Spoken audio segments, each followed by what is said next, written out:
L'histoire de Zetsu Noir. Et si je te disais que le plus grand manipulateur de l'univers Naruto n'était ni Madara, ni Obito, mais une ombre tapie dans l'obscurité? Voici comment Zetsu a contrôlé tout le monde. Pour ramener Kaguya. Zetsu Noir, ce n'est pas un simple ninja. C'est la volonté vivante de Kaguya, la déesse fondatrice du chakra.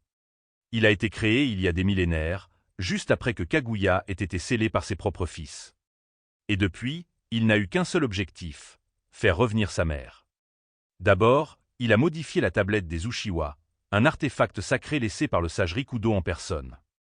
Il y a inscrit des mensonges pour faire croire que les arcanes lunaires infinis étaient la clé de la paix. Et qui est tombé dans le piège? Madara. Zetsu l'a manipulé pendant des années. Il l'a convaincu de déclencher un plan pour plonger l'humanité dans un genjutsu éternel.